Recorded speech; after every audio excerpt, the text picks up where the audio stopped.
जी अस्सलाम वालेकुम। Kaif to test 12 की डिस्कशन शुरू करते हैं। अच्छा जी, इसके अंदर ये जो पहला सवाल था उसमें ना उसने टैक्स कंप्यूटेशन खुद दी हुई थी। प्रॉफिट दिया हुआ था, अकाउंटिंग डिडक्शन ऐड की हुई थी, अकाउंटिंग अमोर्टाइजेशन ऐड की हुई थी, टैक्स गेन ऐड किया हुआ था, टैक्स डेप्रिसिएशन माइनस की हुई थी, अकाउंटिंग गेन लेस किया हुआ था। बज़ाहिर तो ये सारी चीज़ें ठीक लग रही हैं, लेकिन उसने लिखे हैं 29 जून 2026, ये point 1। He acquired a right for use of trademark for a period of 3 years for accounting purposes.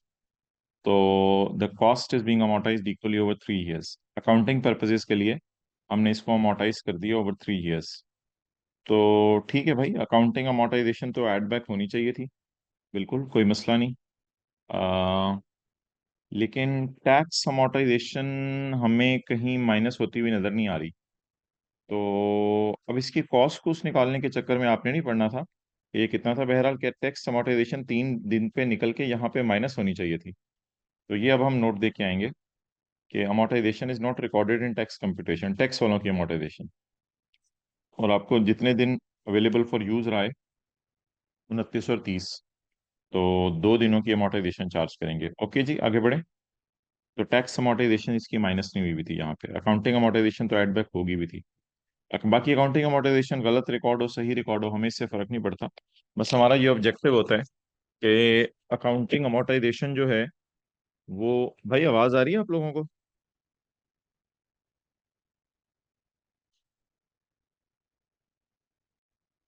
Okay,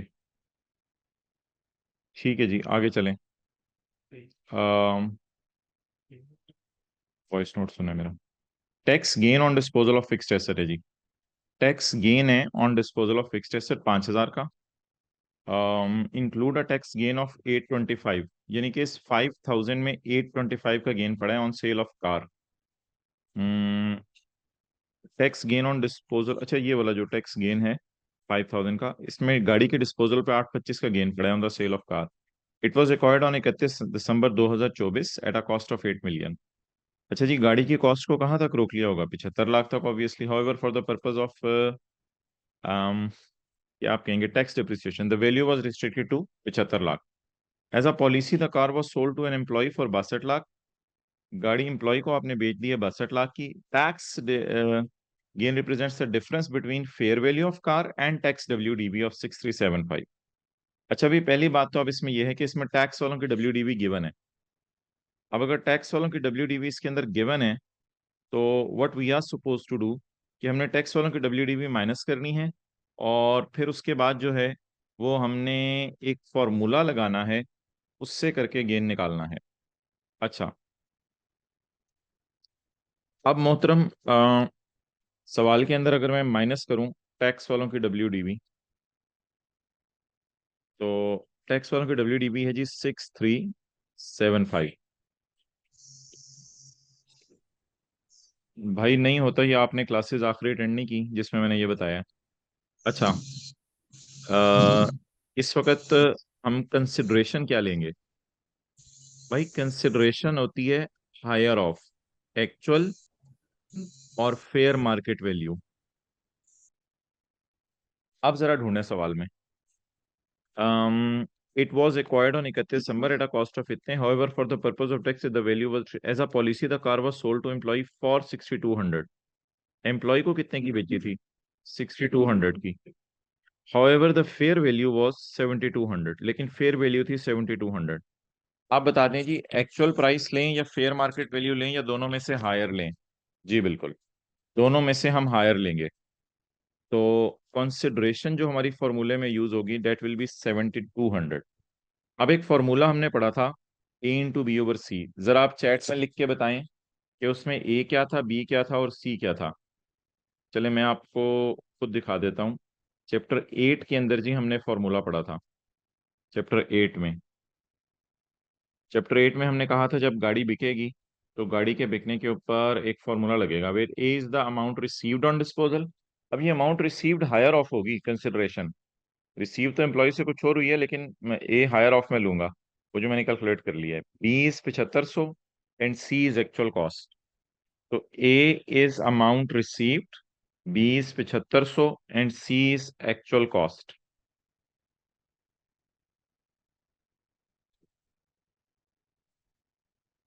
A into B over C. अब ई मैं ए लूंगा दोनों में से higher. A is 7200, that is consideration received, and B is 7500 and C is the actual cost. क्या जवाब आया जी?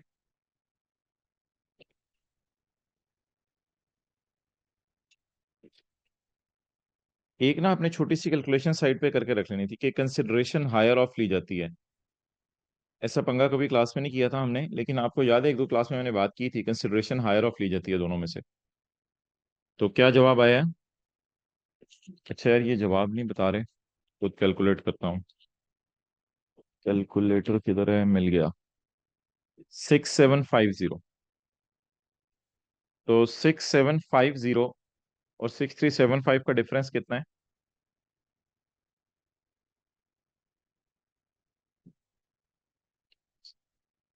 375।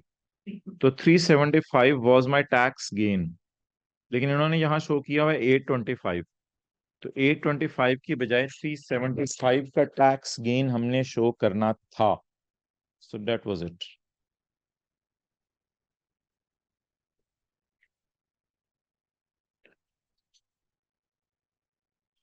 अच्छा, ये एक मिनट, सॉल्यूशन में क्या हुआ है? 7200 डिवाइडेड बाय 7500। नहीं, मुझे लग रहा है ये सॉल्यूशन में शायद गलत हुआ है। मैं एक मिनट देख लूं। चैप्टर 8 में बी आपने लेना है 7500 और नीचे लेनी है सी, एक्चुअल कॉस्ट।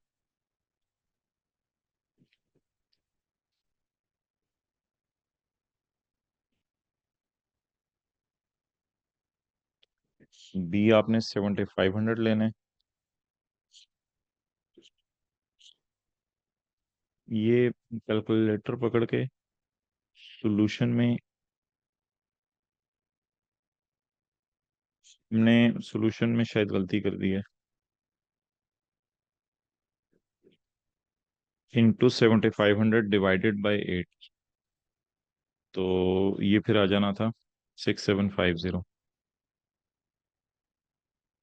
ठीक है जी, डन, ओके। तो फटा क्या था इस सवाल में? फटा सिर्फ ये था कि आपने कंसिडरेशन को कैसे लेना है मोहतरम। कंसिडरेशन को आप लोगों ने लेना है, और बोल लेना मेरे भाई, कंसिडरेशन को एक्चुअल कंसिडरेशन या फेयर मार्केट वैल्यू, दोनों में से किसको लेना है? हायर को लेना है। ठीक है जी, क्लियर। तो ये टैक्स गेन 825 नहीं था, टैक्स गेन था 375 जो मैंने निकाला है। डन, आगे चलें। चलें जी आगे मोहतरम। आगे तो सांसी एडजस्टमेंट है।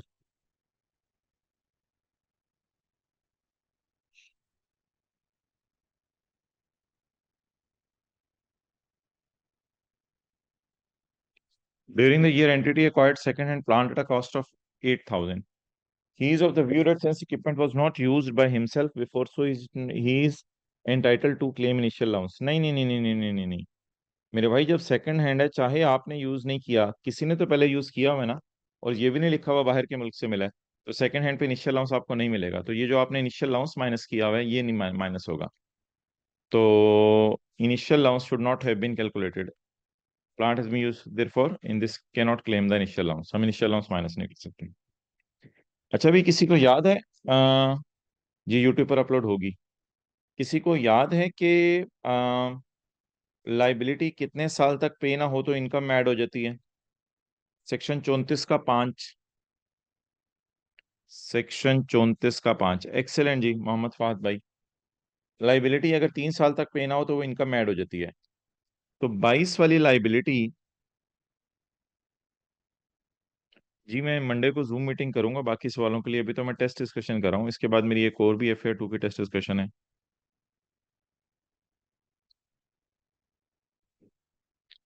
अभी तो टेस्ट डिस्कशन के लिए मीटिंग की थी, बाकी मंडे को इंशाल्लाह जूम मीटिंग होगी।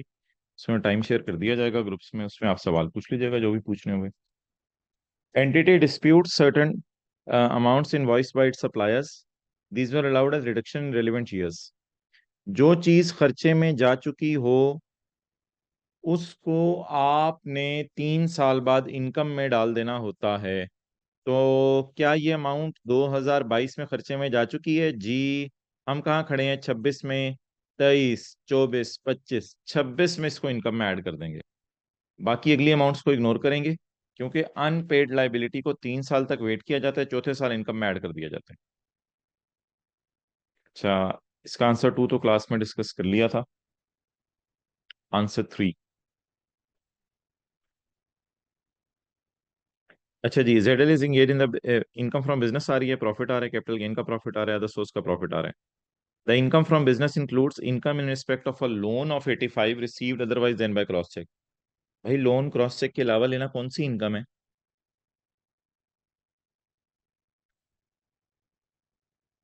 चलो आप लोग नहीं बता रहे, मैं बता देता हूँ। लोन क्रॉस चेक के अलावा लेना जो है वो मोहतरम हमने पढ़ा था अदर सोर्स के चैप्टर में। जी good Mohammad Fahad, other source के चैप्टर में। तो इसका मतलब है गलती से उसने लोन जो अदर सोर्स में डालना था उसने इनकम फ्रॉम बिजनेस में डाल दिया है। तो इन फिगर्स को करेक्ट करेंगे, जिससे मैं रेक्टिफिकेशन की एडजस्टमेंट कह सकता हूँ। 85 प्लस 85 गलत जगह पे डालना था, वहां से निकाल के हमने अदर सोर्स में डाल दिया। ये एक एरर थी। अच्छा जी, बिजनेस लॉसेस हैं बिफोर डिप्रिसिएशन 2012 का और 13 का। हम 14 में खड़े हैं, इंशाल्लाह माइनस कर लेंगे, कोई मसला नहीं। अच्छा, इसके बाद अमाउंट ऑफ टैक्स डिप्रिसिएशन है जो एडजस्ट हो चुकी है during the year against income from business. ओहो, ये एडजस्ट हो चुकी है। तो ये वाला प्रॉफिट है आफ्टर डेप्रिसिएशन, लेकिन हमें कौन सा चाहिए होता है? Before depreciation. फिलहाल मैं इसको सेट कर लेता हूँ, बाद में इसको मैं जरा हाईलाइट कर देता हूँ। बाकी पिछले सालों की डेप्रिसिएशन आ रही है 135। इसके बाद जी, ये दोनों फिगर सही होके क्या बन जाएंगे वैसे? ये 185 बन जाएगी और ये 415 बन जाएगी। अच्छा, capital loss brought forward from 2007 and 2008 amounted to 50 and 65। तो अल्लाह का शुक्र है इस साल कैपिटल गेन इनकम 800 है। उसमें से हम माइनस करेंगे, देखेंगे कौन कौन सा माइनस करना है। एक बात बस याद रखिएगा, हम 14 में खड़े हैं तो 7 का ऑलरेडी डेड हो चुका है, क्योंकि 14 में बस 8 वाला ही माइनस हो सकता है, और नहीं माइनस हो सकता। इसके अलावा स्पेकुलेशन बिजनेस का कोई पुराना लॉस है, ये तो as it is carry forward हो जाएगा। इसको तो सवाल में भी इग्नोर ही कर दें, क्योंकि इस साल कोई स्पेकुलेशन गेन नहीं आया। क्योंकि जो चीज पुराना लॉस चला आ रहा हो वो अगले साल सेम हेड में से माइनस होती है। अब जी हमारा डाटा कुछ ऐसा है कि हमें अल्लाह का शुक्र है इस साल बिजनेस में भी प्रॉफिट है, कैपिटल गेन में भी प्रॉफिट है, अदर सोर्स में भी प्रॉफिट है। तो करंट ईयर में लॉसेस माइनस करने का तो फिर कोई चक्कर ही नहीं। हाँ, करंट ईयर के लॉसेस तो कोई है ही नहीं।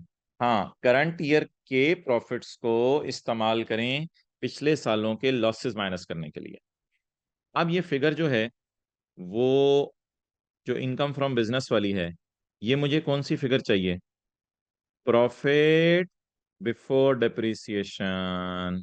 ये मुझे फिगर चाहिए प्रॉफिट बिफोर डिप्रिसिएशन। लेकिन ये कौन सी गिवन है? Profit after depreciation. तो इसलिए मैं ऐसा करता हूं कि इसको बिफोर को आफ्टर बना लेता हूँ। सॉरी, आफ्टर गिवन है, मादरत, आफ्टर को मैंने बिफोर बनाना है। तो आफ्टर को बिफोर बनाना है जी। आफ्टर आफ्टर माइनसिंग डिप्रिसिएशन कितना प्रॉफिट है? 415। After minusing depreciation the amount of taxation adjusted after minusing कितना है? 415। तो अब 415 के प्रॉफिट तक पहुंचते हुए डिप्रिसिएशन माइनस हो चुकी है, इसे ऐड बैक कर दें। तो 415 में 495 ऐड बैक करेंगे जी, क्या जवाब आ जाएगा? चलो कोई नहीं, बता रहा है, मैं कैलकुलेट करता हूँ। कैलकुलेटर मोबाइल में इधर होता है। 415 जमा 490। जी अब मोहम्मद फाद थोड़े से आप लेट हो गए हैं। 905। इसमें से क्या माइनस करें? Brought forward loss before depreciation. हम 14 में खड़े हैं, 13 का लॉस माइनस करेंगे और 12 का, 2 लाख और 1,30,000 पुराने साल का पहले माइनस करें। 12 का, 13 का, 12 का लॉस, 1,30 और 200। फिर भी जगह पड़ी है -905, -130, -200। फिर भी जगह पड़ी है। 575 में से माइनस कर लें आप। अच्छा, वैसे मैंने कहा था आई कैप पहले करंट ईयर का डिप्शन माइनस कर रहा है, सोल्यूशन में मैंने नहीं की हुई, खैर है। मैंने आपको जो क्लास में पढ़ाया था तो उसी पे रहे, आई कैप करंट ईयर का डिप्शन पहले माइनस कर रहा है। तो पहले जी करंट ईयर का डिप्शन माइनस कर दें। करंट ईयर का डिप्शन 49 और पुरानी 135। बाकी जो रुपीज इन थाउजेंड है, रुपीज इन मिलियन नहीं है कि वो लोअर ऑफ वाले चक्कर से गुजारें। तो पुरानी डेप्रिसिएशन जी अली, ये आपके जितने क्वेश्चंस हैं, ये इंशाल्लाह मैं मंडे को जूम मीटिंग में लूंगा। अभी तो मैंने टेस्ट डिस्कशन के लिए बुलाया है। अच्छा जी। और ये क्लास में मैंने बता भी दिया अगर आपने पूरी क्लासें ली हैं। उस क्लास में नहीं बताया था, अगली में बता दिया था 2-3 दिन बाद। करंट ईयर डेप्रिसिएशन कितनी है जी? करंट ईयर डेप्रिसिएशन है 490। वो माइनस कर दें, फिर भी कितना बाकी है? 85। अब माइनस कर दें brought forward depreciation, that is 135। तो बाकी डेप्रिसिएशन कैरी फॉरवर्ड हो जाएगी। इनकम फ्रॉम कैपिटल गेन का प्रॉफिट है इस साल का 800। इसमें से माइनस कर दें पुराना 65। 800 लेस ब्रॉड फॉरवर्ड 65 सिर्फ। तो 800 -65, 735। आगे चलें जी। अदर सोर्स बस एज इट इज बाहर फेंक दें। अब न्यूमेरिकल का फेस में रेड मार्कर से शुरू करता हूँ। अदर सोर्स 185, और income from business 0, income from capital gain 735। ये जी हमारी टैक्सेबल इनकम आ जानी थी। 735 + 185, और कैरी फॉरवर्ड हो जाना है डेप्रिसिएशन वाला लॉस और कैपिटल लॉस। ठीक है जी, ये वाला लॉस कैरी फॉरवर्ड हो जाना है, और डेप्रिसिएशन जो माइनस नहीं हो सकी वो। ठीक है जी, ओवर, क्लियर। क्योंकि करंट ईयर में कोई बोल ही नहीं रहा, क्योंकि करंट ईयर में जो लॉसेस माइनस होते हैं वो पिछले साल के होते हैं सेम हेड वाले। Speculation business and non speculation business में डिफरेंस एक बार दोबारा बता दें। बस कुछ भी नहीं, स्पेकुलेशन बिजनेस वो होता है जिसमें चीज़ों की डिलीवरी नहीं होती, बस। क्लियर, इतनी सी बात है। चीज़ों की डिलीवरी नहीं होती और नेट पैसे सेटल कर लिए जाते हैं। तो बाकी दुनिया में सारे नॉन स्पेकुलेशन बिजनेस हैं, सिंपल बिजनेस जो होते हैं। ये क्लियर आपको? बाकी लॉसेस के चैप्टर के एतबार से स्पेकुलेशन का लॉस कैरी फॉरवर्ड होता है करंट ईयर में, किसी में से माइनस नहीं होता। और नॉन स्पेकुलेशन का जो है वो लॉस करंट ईयर के अंदर जो है वो आप किसी और हेड में से भी माइनस कर सकते हैं। ट्रेडिंग नॉन स्पेकुलेशन बिजनेस होगा, बिल्कुल। सारी दुनिया के business non speculation, trading, manufacturing, service provider. बस जिस बिजनेस में चीजें डिलीवर ना हो, ट्रेडिंग टाइप होने लगे लेकिन चीजें डिलीवर ना हो, तो वो स्पेकुलेशन है।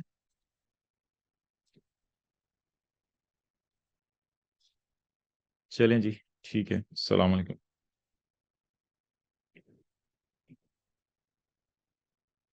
भाई अफजाल, इस वक्त ये डिस्कशन नहीं है, मंडे को सवाल ले लेना। बहरहाल मैंने ये कहा था ग्राउंड रेंट इनकम प्रॉपर्टी में जाता है अगर उस ग्राउंड के ऊपर आप कोई तामीर ना करें। लेकिन अगर उस ग्राउंड के ऊपर तामीर कर दें और फिर अगले को किराए पे वो सिर्फ ग्राउंड दे दें और तामीर अगला बंदा खुद ही अपनी करे, तो फिर वो जो ग्राउंड का किराया आ रहा होगा वो इनकम फ्रॉम अदर सोर्स में जाएगा।